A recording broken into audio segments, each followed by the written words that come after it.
Thank you for staying with us. And now we'll look at the front pages of the papers. And we're starting with The Nation. Major headline in The Nation today is Edu, soaring revenue, cut in debt to raise economy's profile. Then we have tax reform laws now in Government Gazette. Abiodun to AFCFTA panel in Algiers. Ogun State is Nigeria's top investment destination.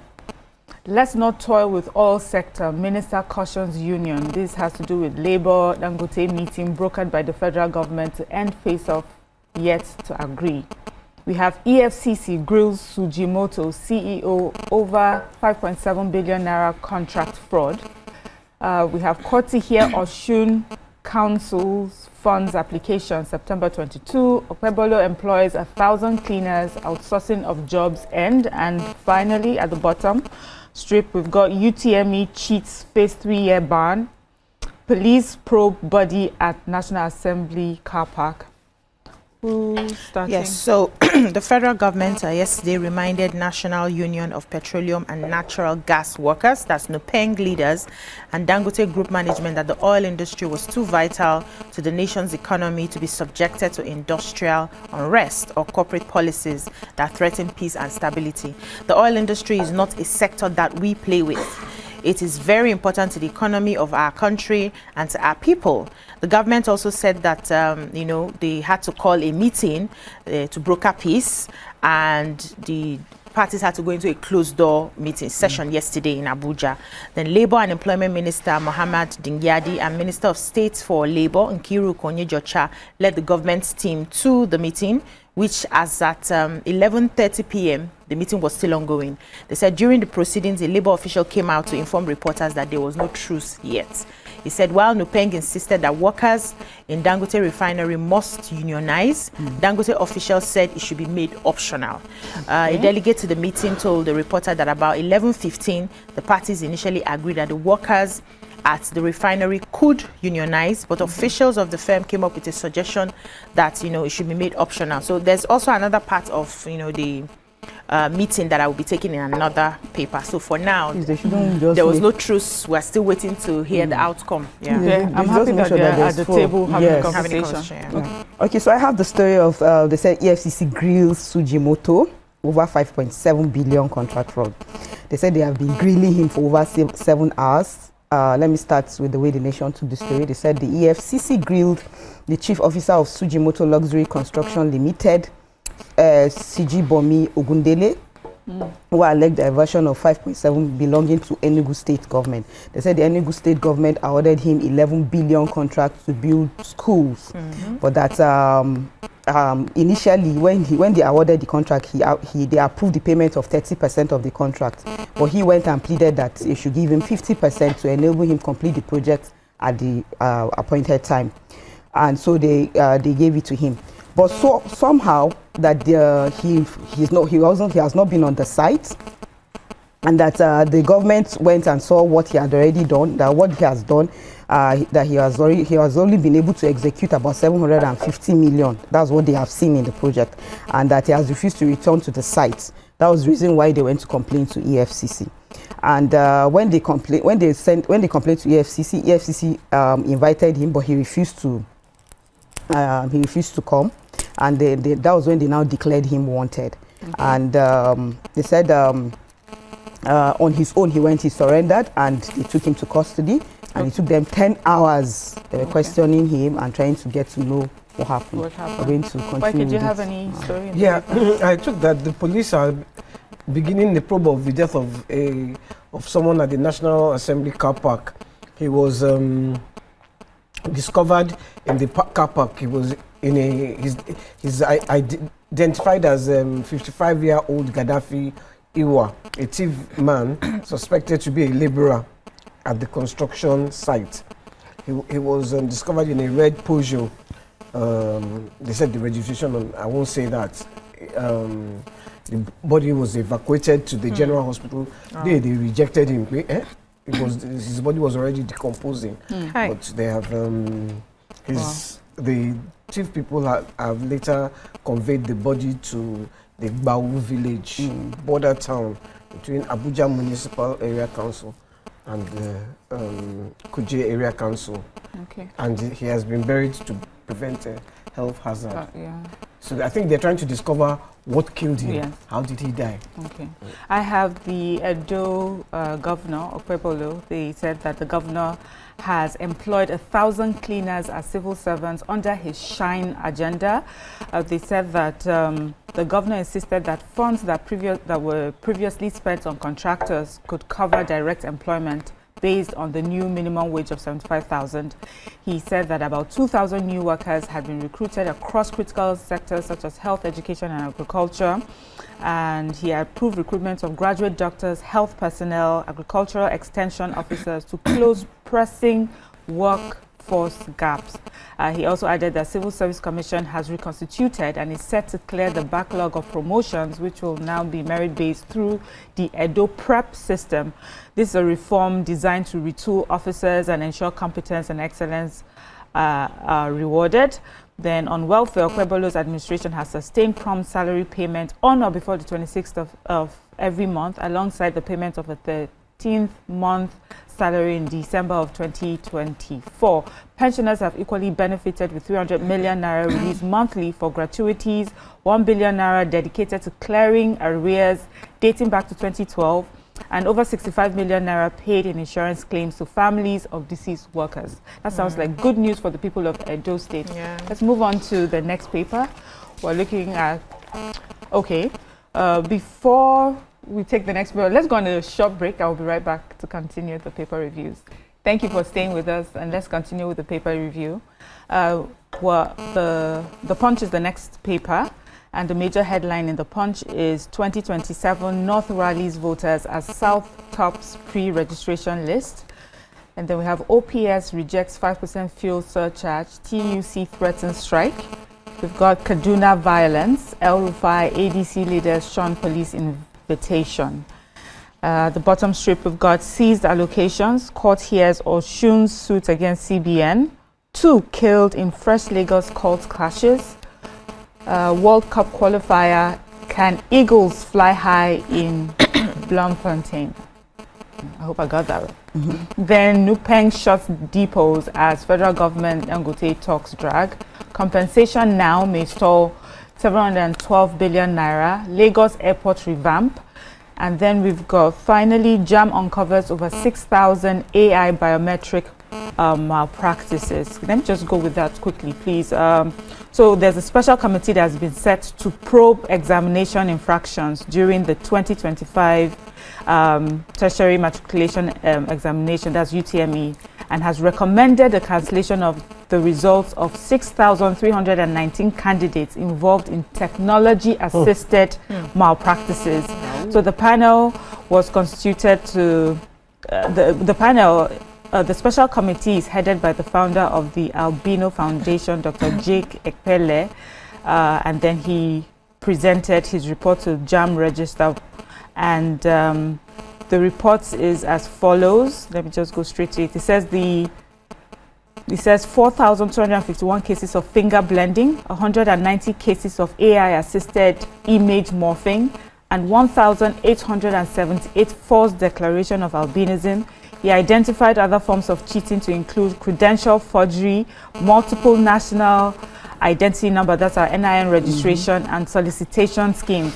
He also said that the cheating that occurred was not limited to candidates alone, but included a syndicate involving some computer-based test centers, schools, parents, tutorial operators, and technical accomplices. So everybody is involved, even adults, even parents are involved. Can you imagine? So they're saying that the legal framework for tackling biometric and digital fraud was inadequate, adding that public confidence in examination process was eroding. So the committee is calling for amendments to the JAM Act and Examination Malpractice Act to include biometric and digital fraud. So I think this is timely, maybe a little late even. Live on TV yesterday. Yeah. I mean, he also praised the registrar. He said he gave them the carte blanche to do what they needed to do. He didn't pick up their calls. Just come out with your report. And again, I think was it a 500-page report or something? Wow, That's a lot. Yeah. Let me quickly continue on Nupeng. So the Punch reports that petroleum tanker drivers on Monday made real their threats to shun fuel loading due to the crisis between them and Dangote Refinery as a result of the unionization of tanker drivers. Said this was despite an appeal by the federal government that they shelved the plan. Now, they said in some parts of the country, filling stations were also closed by Nupeng members. The Aradel Refinery in Obele, Port Harcourt was shut. The Kwale hydrocarbon facility in Delta State was shut. Nupeng had on Friday declared its intention to stop loading fuel this week over allegations that the Dangote Refinery planned to ban the drivers recruited for its 4,000 trucks from joining the union. And Nupeng President Williams Akboreha on Sunday, that was day before yesterday, confirmed that the federal government had reached out to the union so that they can avert the strike. He, however, insisted that the industrial action would still go ahead. And as of yesterday, there was full compliance with the directive that no driver should lift fuel. They said checks by one of the correspondents confirmed that activities at petroleum depots were paralyzed across the country. Nupeng officials visited the depots to enforce compliance. We've been seeing a lot of trucks, hanging around. I hope they would lift this. I hope this meeting will be fast. This one that they met till middle of the night. I hope they come up with something so that we don't. Life is too difficult right now for us to still add fuel. Lack of availability of fuel to the mix of what is going on. Please, as fast as they can, I beg. So I have the Kaduna violence gist. They said the former Kaduna State Governor, that's Malam Nasir El-Rufai, submitted a petition against the state's Commissioner of Police, Muhammad Rabi'u, over what he described as unprofessional conduct, abuse of office, and serial violations. Earlier on, they said the Kaduna Police had sealed the Kaduna ADC Secretariat and subsequently invited El-Rufai and other ADC leaders for questioning. They said the alleged conspiracy, incitement, mischief, and disturbance of public peace in the state. But El-Rufai did not honor the invitation. Instead, he dragged the police commissioner before the police service commissioner. He said the commissioner of police and some officers of the Kaduna Police Command had engaged in acts unbecoming of their calling. He said since assuming office in December, and he said they serve interests other than those conferred by law, and he also insisted that such behavior tarnished the image of the force and eroded public confidence in its leadership. But meanwhile, they said the Commissioner for Internal Security, that's Dr. Shehu Shuaibu, accused the ex-governor of stabilizing the hard-won peace that he has been able to achieve, especially in the light of the ADC setbacks in the recent by-elections, and warned anyone who dares to threaten it, be it Nasir El-Rufai or any of his accomplices, will be held accountable. So I took the story of the 2 killed in the Lagos cult clashes. They said the Ibejuleki area of Lagos was thrown into chaos again as rival groups who are suspected to be cultists had violent clashes. You know, taking the story last week of one at the Masquerade Festival, they said now again that one was attributed to cult violence. Now again, it has happened again. And the Lagos State Police Commissioner, Mr. Jimo Oluhundari, had on Tuesday announced increased security patrol across Lekki, but that a 19-second video came out on that Niger confra, and they showed one of the victims in a police van lying lifeless. Then another one was killed and his hand was cut off by the cultists, and another one had deep machete wounds on him. So I always wonder what the essence is. Honestly, why is I'm even thinking, what are they thinking? Why all this violence? What are they thinking? Why you cut off the hands of a person? Why you what? I mean, those are the questions, but we need to go on a short break and we'll be right back.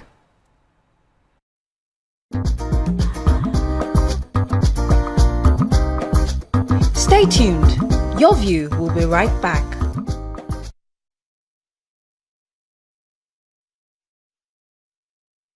Thank you for staying with us.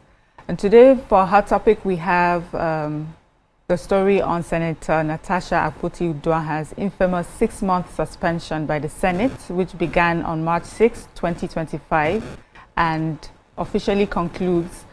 She's slated to return to the National Assembly when plenary resumes September 23, 2025.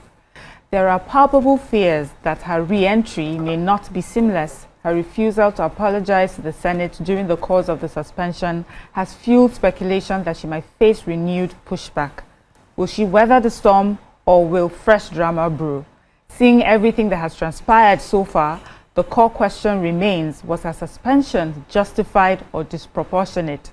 Was it a necessary enforcement of decorum and institutional rules, or a politically motivated sidelining of an outspoken lawmaker? Critics argue her case represents a disturbing pattern of silencing dissent, while proponents insist decorum must be upheld. So we ask, what are your expectations as Natasha resumes September 23rd? Will the chamber witness reconciliation, or will this be the prelude to renewed conflict? Was the Senate's action an overreach or a rightful exercise of authority? Most importantly, does this saga underscore deeper flaws in Nigeria's legislative system, where the weight of political power often overrides democratic principles? We just had breaking news. Here it says on the matter, actually, and we got the papers is saying today that the National Assembly management has formally declined Senator Natasha Akpoti-Uduaghan's request to resume legislative duties after serving her 6-month suspension over alleged misconduct. The National Assembly insists that no administrative action can be taken until the Court of Appeal finally deliver a verdict on the matter. So, of course, this has put a spin on the conversation we're having today, and we would love for you all to join the conversation, and you can join us on 0201-635-2013 or 0902-416-3440. You can also tweet to us at TVC Connect using the hashtag YourViewTVC. Ladies, you know, at first when this topic came up, I just thought, because yesterday I had taken the news, the story in the paper, and her lawyer was speaking. They were quite optimistic that her re-entry will be without any drama. In fact, I think he may have said, you know, not to quote him verbatim, but he was saying something about the Senate president was at the top level, were quite happy to have her back. Almost as if there isn't going to be any drama. They haven't heard any story that there will be any disagreement.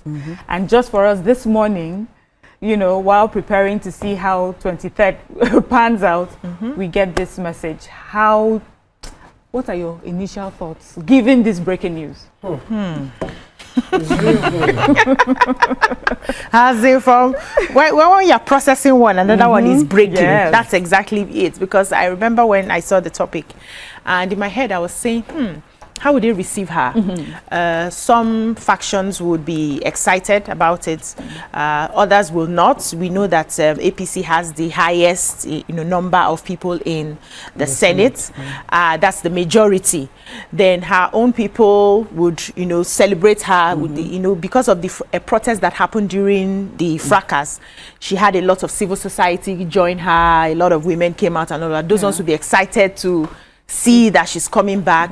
The media at this point will be cleaning their ring lights and camera setting up. Okay, let's see how she's going to bounce into the house that day, how they're going to welcome her and all. I was still processing what will be the modus operandi going forward when it comes to her.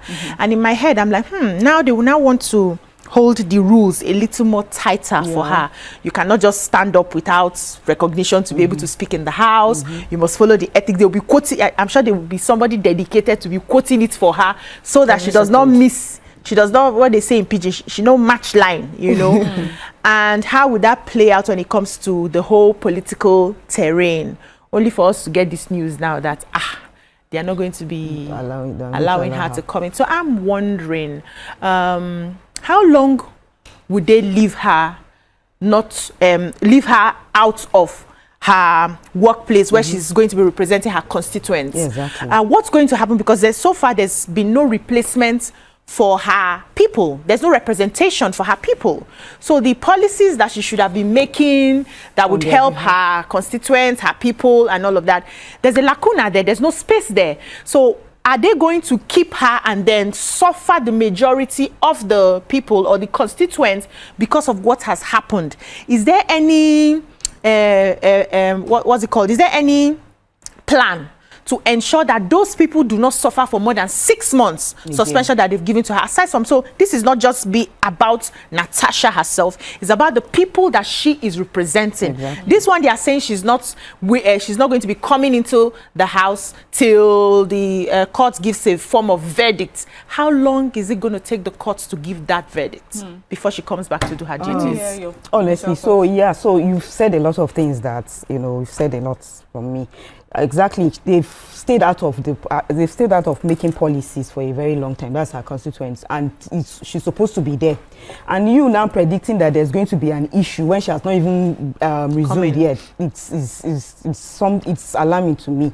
And she has served the punishment. You said 6 months suspension. She has done her 6 months suspension, despite the fact that she tried to make sure that it's not up to 6 months. She fought and all of, but she still spent the 6 months out of office. Now it's time for her to resume, and there's another, we've blocked it now. So, but all I'm going to say is that in that 6 months, I am very sure that everybody has learned, both parties have learned. The Senate, they must have learned 1 or 2 lessons, and they will have adjusted. She too should have learned 1 or 2 lessons and should have adjusted.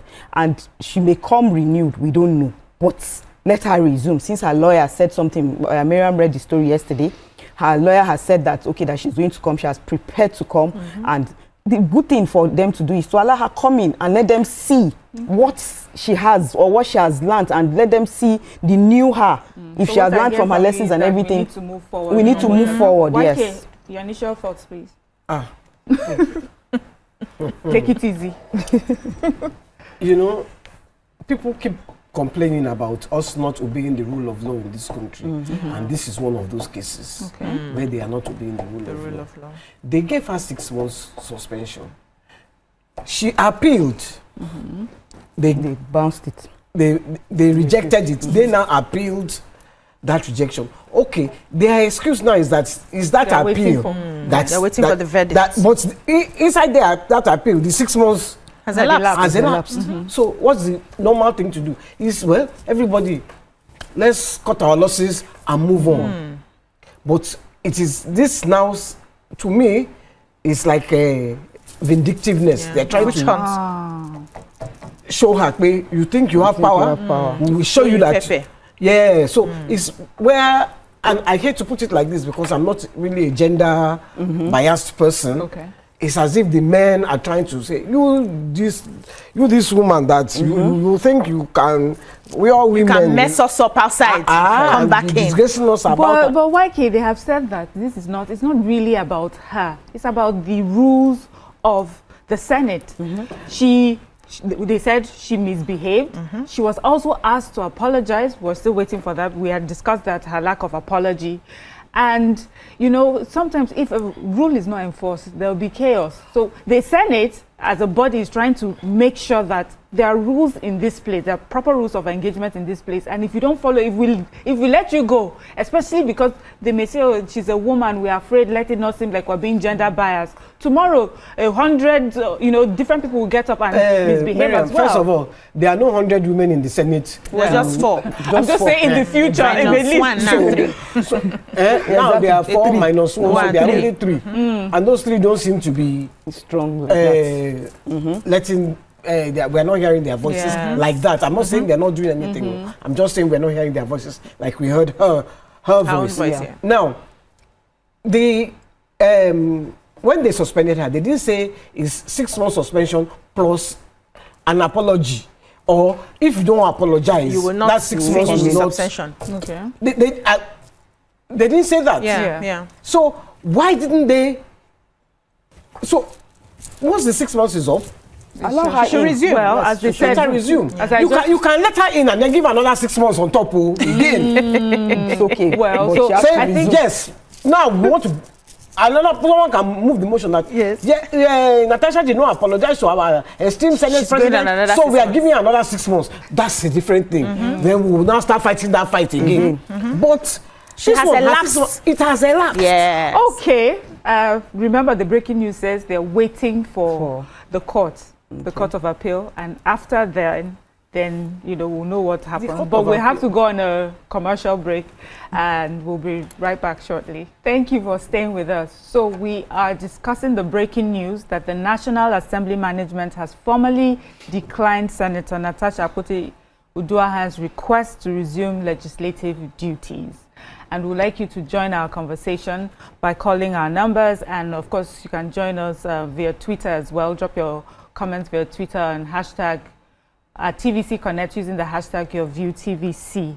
YK, we're talking earlier, just before we left, and we're saying that is this about discipline, or do we see this as targeting a particular outspoken senator? How dare you? How dare you speak up? So I think it has been established that the Senate has their disciplinary powers, right? Even the courts established it, that they have a right to go through their committees, put out their punishments however they see fit, because they have that jurisdiction, right? But I also think it's wrong to refuse her coming back into the Senate after she has done her 6 months. I think that is too much. That's now showing that this has become vindictive. We are now giving you fire for fire. And because they are lawmakers, I don't think this is the way to go. You mentioned rightly about the rule of law. We make these laws, we have these laws, and we tell ourselves that we want democracy, we want people to obey the laws, and we that make the laws are the first people not to obey, to break those laws. So I think it's very unfair. But I would have thought that by now, if actually they will not allow her come in, that her constituents will rise up to say, what is happening? For over 6 months, we did not have any form of representation, and try to maybe talk about it or even sue the Senate. I think the people have those sort of powers to put the Senate in check. You have taken away our representation for this long. She's about to come back and you are saying you will not let her in. So who is going to represent us? But it seems like the people of Kogi are not bothered about this. They have tried. They have tried. They just broke now. Anyway, they just broke. So let's give them time. They may decide to rise up, you know, because I believe that because she has a lot of support too. She does. I watched that one when she came by helicopter. Okay, when she that protest, the crowd. Okay. So she has supporters. She's a strong woman. But you know, BC, remember they're in court. So to say it's being vindictive, isn't that taking it a bit too far? Because they are basing it on their being in court, and based on till they get that judgment, nothing can be done. That judgment is different from the 6 months that they had given her. Yes. So she can resume and they continue being in court. Yes, I get you. But while she was waiting for her 6 months to expire, she went to court. And they countersued her. And so that's where they are. So now they have to wait for the court. Do they? Yeah, they don't have to. Anyway, we'll subject see, to we'll see what what our callers say, legal luminaries. Please call us. Let's hear what they have to. Yes, but Ramatu, I want to ask you, does this really, sometimes people will say women like to make this about themselves. They think it's because she's a woman. It's just because she didn't show discipline. It was a lack of discipline on her part. Is it really, do you really see this as a woman issue? Haven't there been men in the Senate who have, for different reasons, gone against the Senate way and have found themselves in hot water in the Senate? Do you think this is really about her being a woman?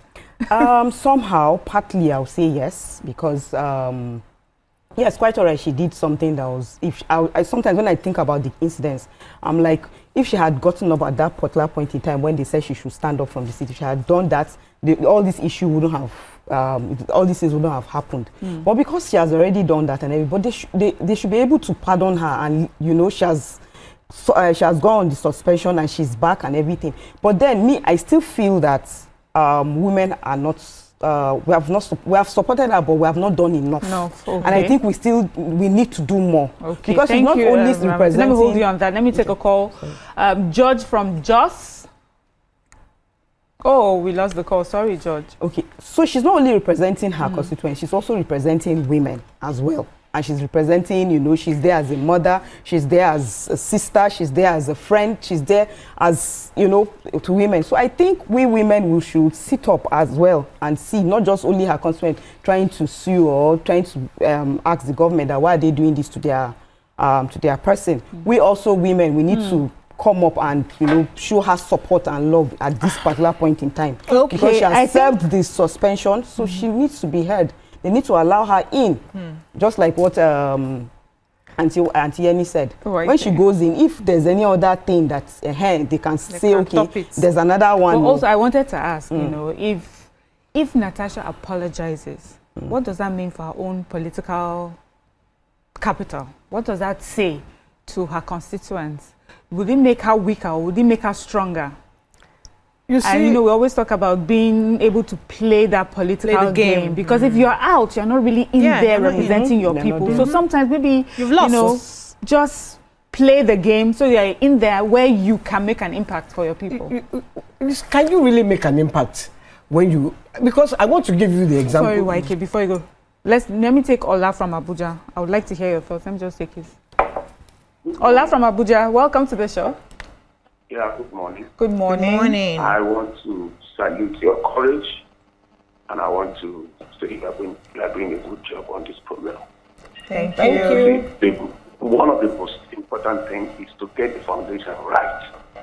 You see, if we see this issue as gender issue, then we are missing out of the point.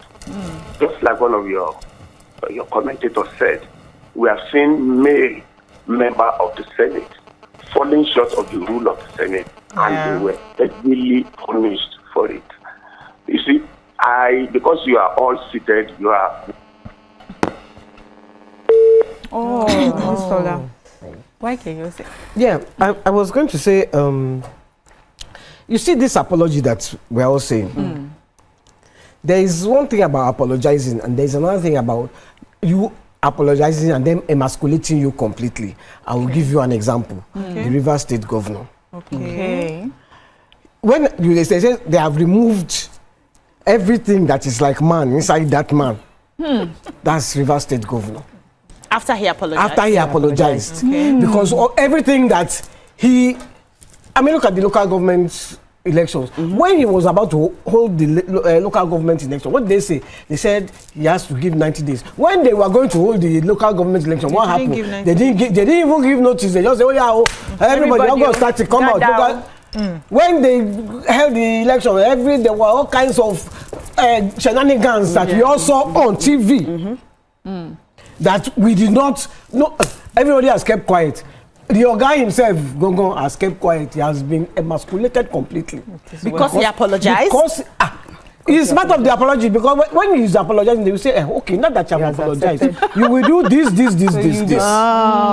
that. Before we can accept this apology. We can accept this apology. Like, if you offend me now, forgive me. I say, no, I can't forgive you until you do this and do that. That is how the apology works. YK is teaching people not to apologize, but George I'm not saying don't apologize. Let's take George's number call. George, you're welcome. Thank you. Please go ahead. We can hear you. You can hear me now? Yes, please. Yes, I just want to commend the ladies on the program. Hello? We can hear you. Go ahead. Yes, I want to commend the ladies on the program. Thank you, sir. Thank you. That Marie, the Senate President, on immunity. Hello? We can hear you. Just keep going. Just keep talking. Is the Senate President on immunity? Is the what? Is the first president? Yes. The Senate President is on immunity that he cannot be punished. Okay, on immunity. So there are laws that guide how they are being treated. It's not our president. The reason I'm asking, they are no more talking about the sexual assault on the lady. The court will handle that, sir. I said the courts are supposed to handle that. So she made that accusation, and that is being dealt with at the court. The court the court is handling that. Yes. This is a whole different matter of how she conducted herself within the premises of the Senate. That's what they're now discussing now. What I was listening to now is that she should write an apology letter again. What is that? Apology letter to who? Okay. So you apology letter to who? Okay. Okay. Hello? We can hear you. So you don't agree that she should apologize. Thank you so much, Mr. George, for your call. Yeah. Yes, we go on a short break and we'll be right back. Thank you for staying with us. We're still discussing Senator Natasha and the management of the National Assembly. We were speaking, YK, just before we went on the break, was talking about how giving an apology can make you come across as a weaker person and may affect you politically negatively, right? I didn't say it can make you, because I feel that if you decide that you are wrong, you should apologize. Okay. I mean, the registrar of Chief Oloyede Jam, yes, apologized, and nobody felt he looked less of a man. In fact, we all hailed him because for you to accept an apology, he didn't even apologize because it wasn't his own particular. It was the criminals inside the system that messed him up. But he apologized. Now, so I'm not saying apology is wrong. What I'm saying is, when you apologize under their terms, those terms that sometimes can be suspect. I mean, let me give. I will still go back to River State Governor. I remember when he was doing his show. When he was like this, that's when he was. Bragado. Bragado. By the time they finished with him, this is how he was walking. His shoulder don't enter. He had changed. He was a broken man. Hey, Jesus. That is what my eyes saw. Power. That is what my eyes saw. I didn't see anything. I'm not judging him. I'm not judging anybody. I'm just saying what my eyes saw was a man who had been completely emasculated. So you're suspecting that if Natasha, apologizes now, they will break her. Maybe it be like so. But I was going to say that remember, I think we may also be forgetting, remember that this was about her insisting that she didn't want to change her seat. She made it, at the time, they said she made it seem as if she thought she was being witch hunted or singled out. But this is something that actually happens quite often, at the Senate. So let's remember that, Then we also have the other side where she feels that because she had accused him of all, sexual harassment and things like that, that maybe that is why they took such a heavy-handed approach towards how she behaved. Now, hearing that. I think that's, they took such a heavy hand, concerning her because of the way she reacted. It was her reaction. So first of all, she flouted the House rules. It was obvious. She was asked to move. I remember when we had that conversation on the table the first time, I said she could have moved first, obeying the law. Then go back later and ask, but why was I moved? Why did I leave? Because the seat you have moved me to, I may not be able to represent as I used to represent in the other seat. So why did I move? What happened? She could have had that conversation, but she decided to take is it high road now, below road? I don't know which of She took a road. She took a road, a middle road, and, refused to move, calling out the Senate president and everybody who cared to listen at that point. And when they now insisted, she now went ahead to come up with different allegations. So, you handle people how they present to you.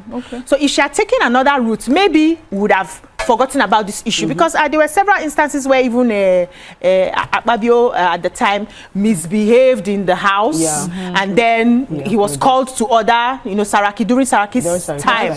Yes, and in a few weeks, it was resolved. So it's how you carry. They didn't give her those few weeks. It's the way she handled it. It's, she you know, moves there's a way from you one can problem to you can another escalate an issue. immediately. There's a way you can escalate an issue that could have been solved if you had just calmed down a little BC. and be logical about your approach. BC, we have a call. We have a go ahead. caller. Glory. Glory is on the line. Yes. Good morning, my Good morning, sister. Glory. Good morning. Yes. Please, let us go off, the box of gender. Okay. Natasha's attitude is not feeling remorse at all. What example are we showing to the younger ones? She's not remorse at all. Let us go out of the box of gender. She should be able to apologize at least. Even if your children, you offended your children, you should be able to say, I'm sorry. With her attitude, she's not remorse at all. So let her go through the law. Thank you. Thank you, Glory. Thank you, so, I hear that. I hear because she said, let her go through the law. But what I'm saying is the rule of law is being broken. She has gone through the law. She has done her 6 months. So ideally, why she can should be allowed let her in. Suspend her again when she comes back. Yes. Well, this new suspension is because you didn't apologize. You can't apologize. No, YK is because they're in court. Let's put that. But thank you, ladies, for this conversation because we need to move on to the next trending, hottest topic. Okay. The storm around Sujimoto, once hailed as Nigeria's luxury king, is fast turning into a national spectacle. Enugu patriots have branded his recent outburst as nothing but crocodile tears following his grilling by the EFCC over multi-million naira contracts. But the controversy runs deeper. Is Sujimoto being unfairly targeted by political enemies, or is this the reckoning of a businessman who overpromised and underdelivered? Some argue that his flamboyant lifestyle was built on taxpayers' money, while others insist he's a scapegoat in a system where government owes contractors billions, whichever side you stand on today. The saga has exposed the fault lines between luxury, politics, and accountability in Nigeria. What are your thoughts? When the news broke over the weekend, we had heard that he was first declared wanted by EFCC. The video, then he made a video that went viral. A lot of us, actually, I think we have a few people who want to reenact that video here. So they are asking, we're asking this scandal, will it permanently stain his brand, this brand that he has built? So join us this conversation. I think it's a very hot topic this morning. You can join us on 020-1635 2013 or 09024163440. You can tweet to us at TVC Connect using the hashtag YourViewTVC. Ladies, so we saw that viral video.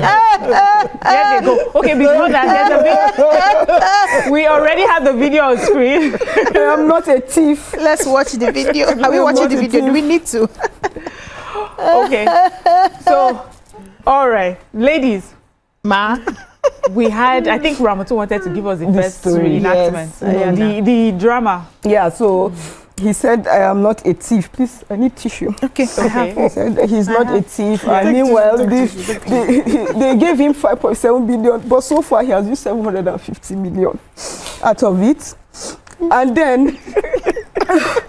And then now the government, they're after me. They called EFCC. I'm not a thief now. They gave me the money, but they called EFCC. And now EFCC is questioning me for 10 days. They have been asking me questions, and I've not been able to answer the questions because the money, if you see the classrooms I've built the classrooms. In fact, the students have started school. Oh, really? Yeah, they've started school. Before we go out of what is out of scope. So Sujimoto, for many people, he's quite known. He's a quite flamboyant, well-known real estate developer, and he's been in the news. We first heard because he was first declared wanted by EFCC, and then we saw this video where he gave us his own side of the story. And the side of the story is that he was supposed to be working for the Enugu state government to build smart schools for them. And the Enugu state government is accusing him of outright fraud. What are your thoughts on this? Please remember that this is a businessman in Nigeria working hard for his money. That's one. Yes. What are your thoughts on I only this? need one Who wants to go first? Okay. I only need 1 billion. Why can't you real estate developer? I go big government house join. With the 1 billion. Only. Why can't only 1 billion? 5.7 1 billion what? It won't be enough. cowries. Naira. Okay, so Why case? okay. I was just going to say, because I watched the video, and I was first of all I was feeling bad because I'd never heard of him. I don't know him. Okay. So when I watched the video, I was like, this poor guy. But I was waiting for him to say they didn't give me 5.7 billion because he has said it's 5.2. They give him no 5.7. Okay. He didn't say that. He didn't say that. If he didn't say that, what did he do with the money? That's my whole point. Which kind of cry be that? In fact, I've seen that. Adesha is crying now. No. We moved on from the tears. So according to you're asking what he used the money for. To build. According to him, it was to build. The Enugu State government had even asked him to build other things outside the schools that they had agreed upon. And when he said, this money that you've given me, I don't think it's going to be enough, they said, don't worry, there are other projects that are coming up and you can make up from those other projects. So he was quite surprised to now be declared wanted. Yeah. BC. So okay, BC, before you okay. Give us your opinion, let's go on a short commercial break and we'll be right back.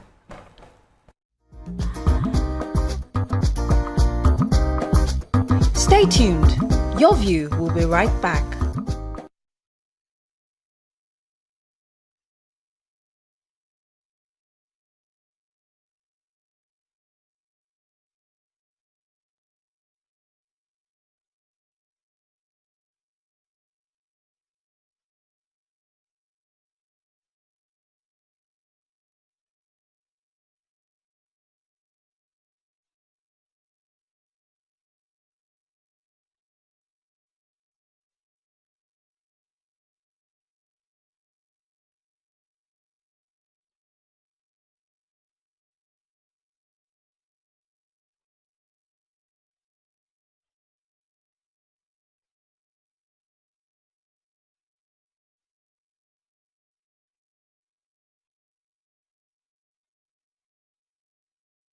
Thank you for staying with us. We are still discussing Sujimoto and the Enugu State government. BC, you were about to tell us? Yes, so I saw his video and the first thing I asked myself was, how did this guy get this contract from government? Sometimes we see that there are people who we know, there are reputable organizations we know can do certain jobs, but they pitch for contracts and they do not get. And then we hear there's one relation somewhere, one cousin somewhere that was given the job as a result of nepotism or whatever it is. Now, you have picked him and given him the job, and according to his story, because government has not really told us exactly what went down, according to his story, he said the money for the job was not going to be enough, which he made clear to the government. And they said, no, don't worry, continue. Even if you don't make money from this one, the next contract, you definitely see money. And then he got the job. And my question is, after he now got the job, he started on the job. Were there no agencies to monitor what he was doing from the beginning? Because we sit down here and we say our government has given these people to go and implement so and so, and giving that people to go and do so and so, and there's no monitoring, there's no supervision. And after many years we hear that, do you know that those people actually chopped money, they ate money? Why were they able to eat money? Because there was no supervision. That job that was given to, what was the timeline that was given to him to complete? Okay, you're going to build so and so number of schools. We're giving you from now to 6 months to be able to complete those schools. At 2 weeks, was there supervision? At 1 month, was there supervision? At 2 months, you should have known that this thing this guy is saying, we cannot complete this, and start shouting at the time before he goes to chop all the money. I also heard from some quarters that this particular guy is notorious for spending money in clubs. Okay. Like he has a very extravagant lifestyle. In fact, Dorime, they cry anytime he enters the club. Dorime na Dorime, carry wine and all those fire drinks and food and all of that. So that he spends money. And people have been suspecting that, are you sure he's not taxpayers' money this man is using to... He's a businessman, isn't he? He's a businessman. We don't money. see, I know, we don't see Dangote Dorimein. Dangote is a businessman. We don't see Otodola Dorimein in the clubs. So there's a way you spend... Everybody has their style. There's a way you spend money. For contracts you have not even delivered on. You are not spending from your profit. You are spending from seed money that people will question. So when this came out, people say, hey, we've been suspecting this person. You know, but I think government in this case did not do their due diligence. When you give someone a contract, you must follow through. You must supervise, you must be involved. You have certain agencies that you carve out or that are available that will be involved in the supervision. So there's day-to-day report of what's going on. There's week-to-week report. There's month-to-month report. From the first 2 weeks, you already know that the way this guy is going, he will not be able to complete this. They would have been able to nip it quickly. And how did they sign off that amount of money so quick for that project? Though it was 50% that was given, according to they wanted to give him 30. He said 50% would be. So I think this 5.7 or 2 billion is either 50%. Imagine. So they've not paid the full. They've not paid the full money, but they should have. You made a point about government. The total project is 11 billion. Okay, 11 so billion. you made a point about government total. should have kept an eye, and I think that the Enugu State government would have done that, or else they wouldn't have seen what has happened before they even gave him. If we're having this conversation after the full amount had been paid, we'll say the Enugu State government did not pay attention. So, and you know, these were supposed to be smart schools, green schools. Maybe he explained to them that it takes a very scientific way to build these schools.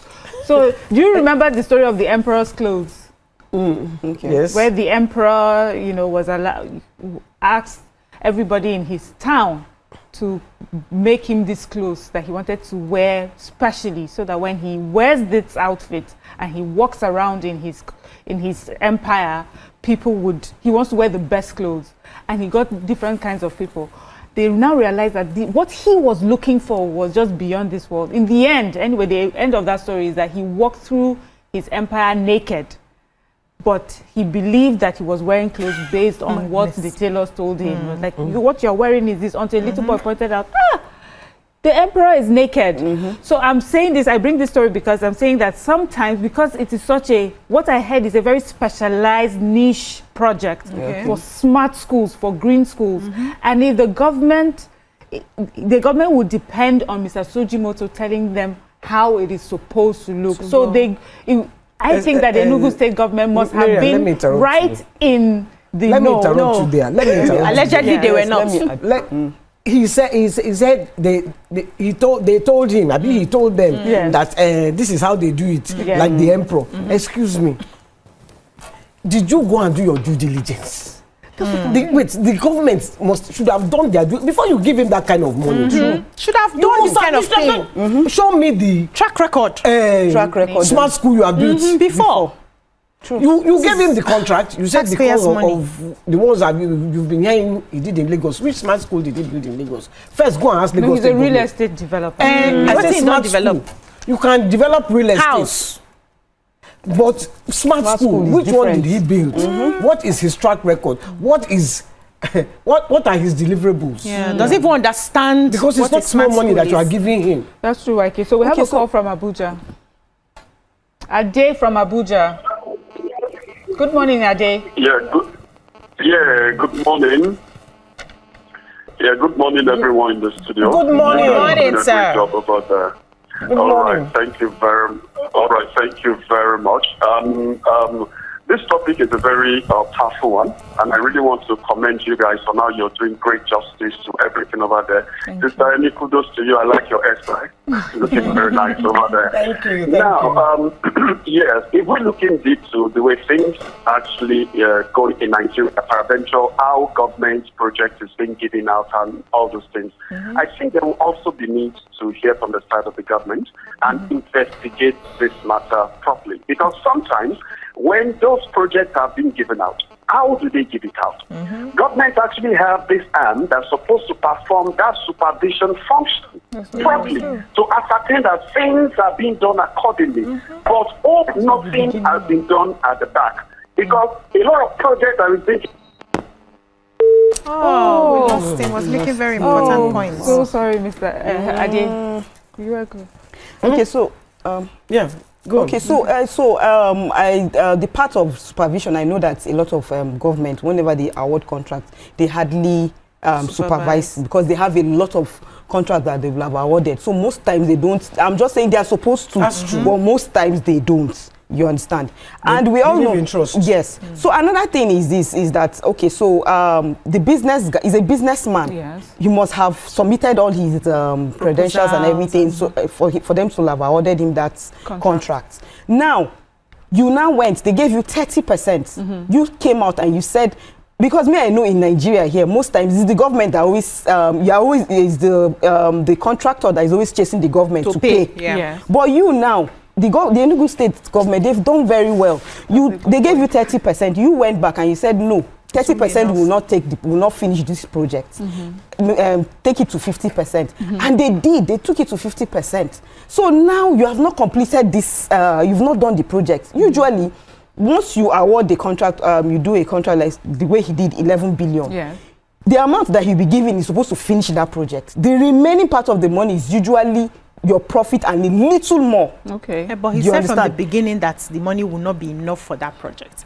But my question is, did the project even get to 50%? It didn't even get to anything. That's the thing. Okay. So and now we are now in fact he has, for a business person, honestly he has not done But well. But for the government, they have gone, they have broken a bit of record. So I think we should give it to the government, because most They need to times supervise governments more. do not even give that. I would say that the don't government pay up to that. was doing its due diligence. That was when they found the level of work that was done. As I said, we have had issues where when they come for commissioning, that is when you realize that what you had actually contracted for is not what you're seeing. I think there was a particular incident with former President Obasanjo where he had gone to commission a project, and it was not what he thought he was going to see. It was not of, so he got really upset, and on camera, he called out the contractor.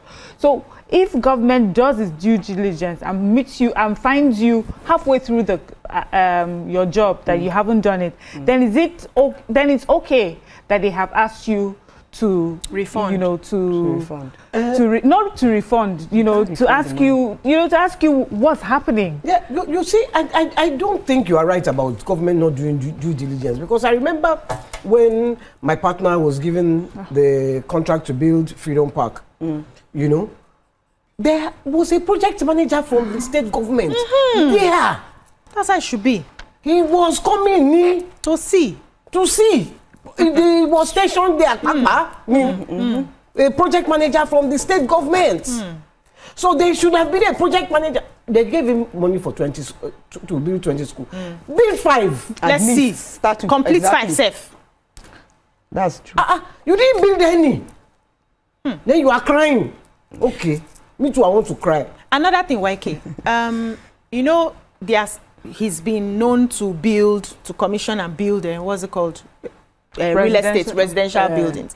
He may also not understand the intricacies of building a smart school. Now, the people supervising, do they understand the intricacies of building a smart school? Or they may come there to supervise, they are seeing block concrete mixing, and they feel that's all there is to it. And you come to my point, which is the emperor's clothes. But we'll go on a short break and we will review this matter in depth. Thank you for staying with us. We're still discussing Mr. Sujimoto's ordeal. You were saying, BC? Yes. So, I think at this point, people need to start being held accountable. I like the fact that he has been invited to come and explain what happened, and we would like to see how he deployed the money that he collected.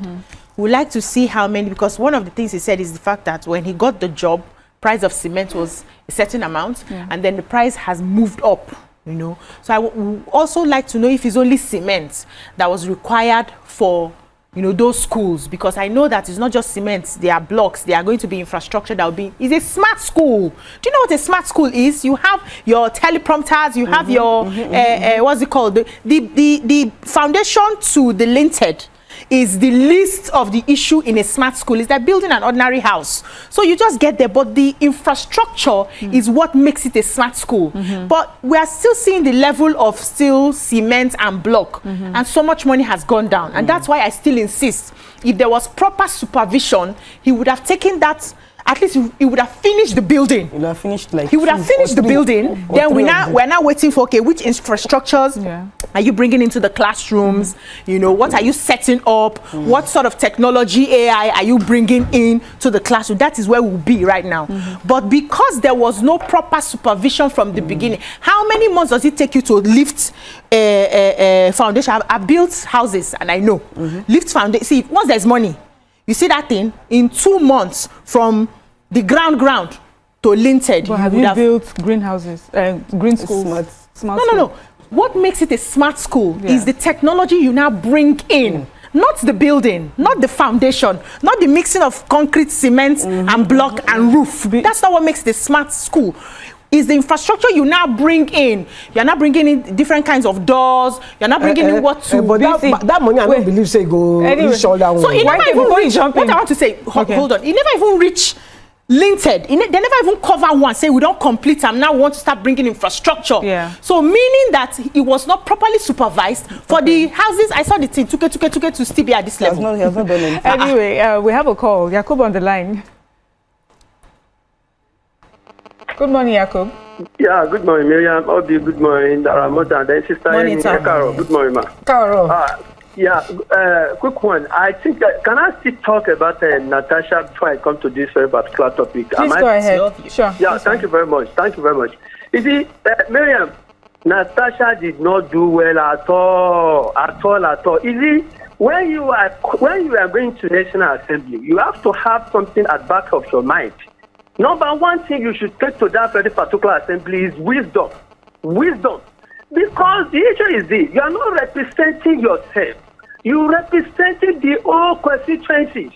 Suspend you from that National Assembly, it did not mean that they suspend only you. They suspend the entire constituency. And then what are they demand from you, Miriam, for God's sake? Even husband and wife, we hurt each other. At the end of the day, I will say, my dear, I'm sorry. You say, my dear, oh, sweet, I'm sorry. And then everything will go down there. But you know that we want to take a lot of you from that National Assembly. Come on, I'm sorry to the whole assembly, not individual person here. If they are not okay because they say I should say I'm sorry, that means that they are saying directly I should say sorry to the Senate President. No, capital no, because you were claiming initially that you have iron-scarf evidence against this man. I stand to be correct anyway, but Morayo, I'm sorry. You'll be fine, sir. The issue is this. You claim to have iron-scarf evidence in your hand. Since that time, have you ever seen on social media Natasha bring out these evidences? No, nowhere to be found. It's in court, yeah. Now, she's waiting for court. You said sorry, you said no. Now, coming to this very particular topic now, Miriam, you see, both the government and the so-called contractor as Sister Yeni rightly said earlier, somebody claimed that he has done something in Lagos State. Have you ever come to Lagos State to do your verification that really this guy did something? No, you did not come, and then you give that kind of amount of money, and then the man has came in out now, he's crying. EFCC should do the needful, and then they should send the man back to where he's supposed to go. Thank you. Thank you, Jacob. You know what's making me surprised? Let me tell you, Waki, what's making me surprised is that this is Nigeria. And running a business in Nigeria is difficult. It's hard. We know. And I was expecting sympathy for this man. So let's talk about the culture of the way contracts are done in our country. Before you expect sympathy, can I just say something? Okay. Please, if they release him, and that thing that he does, what does he say he does? Dorime. Allegedly I should come and do it at the shrine. So that we benefit. We lie down on the floor so he can step on us. Somebody will carry him. Dorime money. Continue, sorry. Well, you know, the culture of the way our contracts are done in this country, we have heard the stories too many times. They give us a contract, they give us a certain amount of money. The money, by the time the money is left, after I have had to give a different, grease a few hands, the money that is left is not enough for the project. There's so many contractors that have told us this over and over again. So why don't we see that this may be what has happened to this man that has been caught in the web of government contract and how it plays out? He's not the first person to do contracts in the country. There are people. But you should have said it. Yeah, exactly. I'm going there. He's not the first person to carry out contracts. There are people who have collected contracts. We know that some things leave some places, but they are still able to execute the contracts, right? So when you are pitching for that kind of thing, while you are pitching, you add up more of your buffers, because you know that from those buffers you'll be able to drop 1 or 2 things, and that's the culture of our Nigerian contracts. Fine. Now that maybe he did not put enough buffer, and they have now said you've spent our money, as he's explaining to EFCC, you should tell them more. This one collected this one, and I hope he has evidence for all the things that he collected. Of course. Exactly. That's how. Yes, that's how we're going to be able to solve that problem. But for the government to be able to drag him like this, they may not have collected, or may not have collected what they were supposed to collect. Yeah. So for them to drag him publicly like this, that means he actually spent the money, because we should have seen with that amount of money, how much will they collect that you cannot build? Raise the building up first now. Let's not find the smart later. Do you understand? It's a structure. Raise your structure up first. They're okay. You people have collected the money I'm supposed to use to add the smartness into it. We'll now start looking for where the money will come for smartness. But no structure. I did not see any form of structure, and money just disappeared. Some they're not looking like standard. Some are like they're not standard. Okay, but to be fair, Maybe he in the needs video, extra time. Yes. Maybe there is extra time for him. Maybe he needs extra time. Maybe they gave him 2 weeks or how many months. Ramatu, he mentioned that from the very beginning the money was not enough. Yes, he did. He mentioned that, and they said, "Don't worry, just go ahead." He also mentioned that he was not the first person that they had contacted, you know, but it seemed like he was the only one that was willing to do it with the meager resources that they had. It was actually, the amount may seem like a whole lot, but he was actually working with very little. And there are also some quarters where, you know, while trying to do this project, he met with some sort of hostility from the communities in that area. So these are some of the daily, these are some of the issues and challenges that contractors face in our country. And for me, I feel that this should be, you know, a time where we talk about the ease of doing business. People who are deciding to, we are going to build this country, we'll build our business in this country, and then they get caught up in bureaucracies like this or issues like that. The first thing we do is to drag them off to EFCC, and then Nigerians come and they are laughing at him crying. He was vulnerable. People did not see his vulnerability.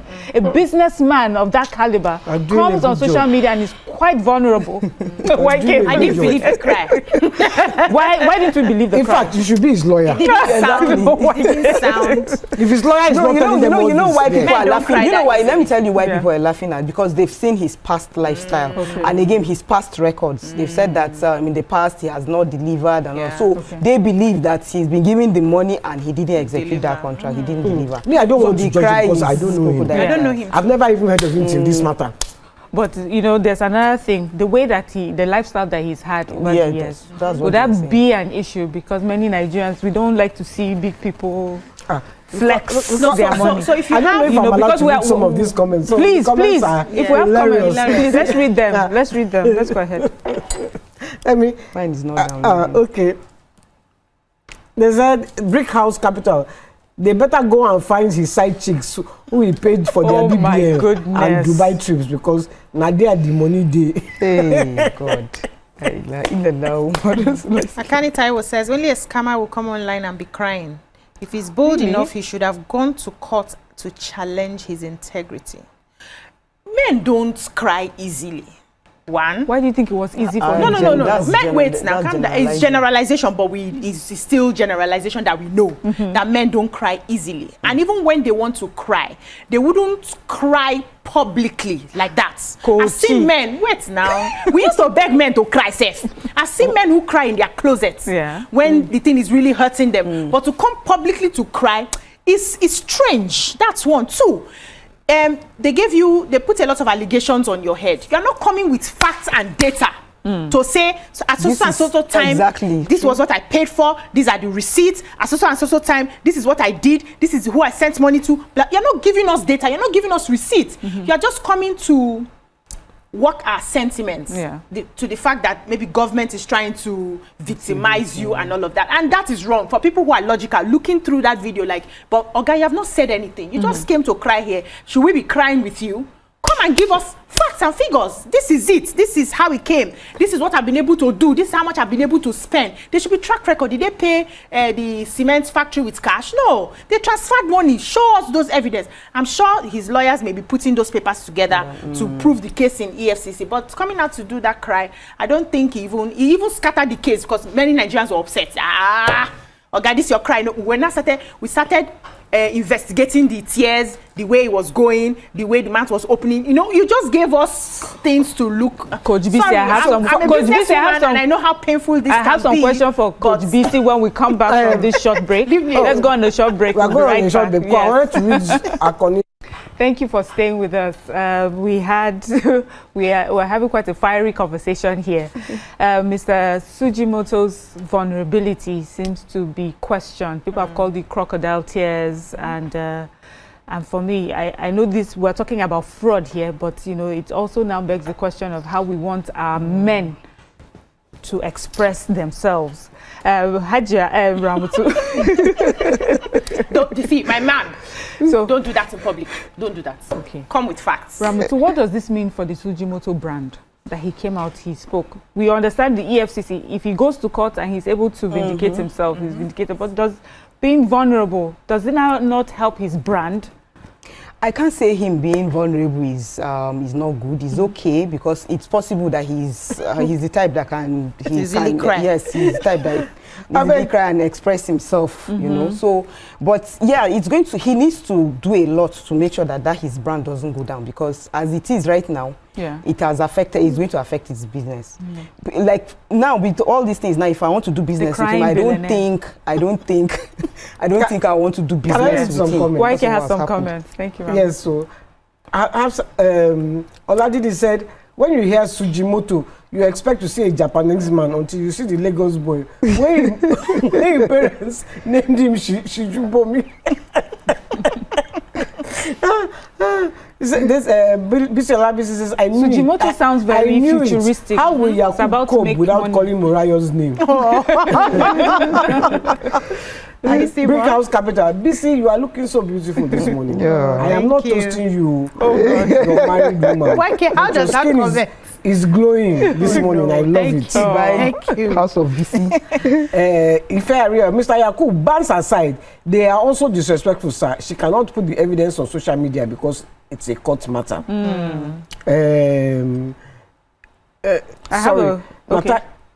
Meg Jacob, Natasha should apologize for what? If I may ask, apologies my foot. Akpabio should remember power comes, power go. So many people were there before him. Yeah, Hafsa says, BC, he must have listened to his mentors that advised him to bring his cry out of the closet to online to get public sympathy. And Lola says, I believe the crying is a distraction too. Isn't that what the education minister did during that YX saga? No, but that was different. That one was different. The cry was different. He cried because he felt sabotaged. He felt like they had put in all the work and he had evidence. So they had done everything within their power, only for some miscreants to not pay attention to the things that's. But that's totally different. This one, I'm not saying men should not cry, but as the tears are dropping, reel out the numbers. That shows us that you know what you're doing. You're not lying. You're not distracting us. That's just what we want. But don't just come and open mouth. Sakore Michael, sorry, is there a call? No, just go on. Sakore Michael says, Auntie Yenny want to chop Dore money. Okay, go on. Let me take Adi Baptiste. He says, Natasha was the one who took the issue to court, so allowed the legal conclusion of the matter. Usually when a matter is in court, you may stay off until the matter is settled. You are not even meant to discuss the matter or join the issue. And he says the only way is for the people to petition or submit an amendment to the rules of House to stipulate that Senate can no longer suspend its colleagues due to representation, as it is their electoral mandate, but be denied salary for. So you are in the House to perform your legislative duties, but you won't receive rewards for the period. Secondly, the only option for her is to agree to settle out of court, where otherwise she would wait for the legal conclusion of the matter. Hey, Okay, so Ghania, things can take a okay, so long Ghania said, time. fun fact, I know someone that was at work with him, that was to work with him Okay. in 2022, and the person declined. Then I have Nadi, that's my little daughter. Good morning, mommy. Hi, mommy. And the house is not like, Nadia, are you in the wrong chat group? She's my little baby girl supporting me from That home is so school. I don't know where sweet. she's watching from. And somebody, Titi Lawyer said, BC is very correct. The man didn't even put in the effort. If he wants to defend himself, he should come with facts and evidences to back up his claims and not come online to cry. Nigeria. Everybody's just talking the about the man crime. did a social media post. EFCC, he'll be giving them facts and figures. Ladies, thank you for today's conversation. We have come to the end of another show. Can I read Is one? there another one? Yeah, Why- so why- It's Brick House is it Capital. short? Brick House Capital is it says if he has sense, he should have completed one fully and use it for an example of what the rest would look like. Look For like. now, it is looking shameful. Wisdom. So anyway, for me, this conversation is about how we award contracts, how we carry it out. And really, we should question ourselves. If they drop 5.2 billion on your table, what would you do with it? I go do Faint. the work. Yeah. Thank you for joining us today. We'll see you tomorrow. Bye for now.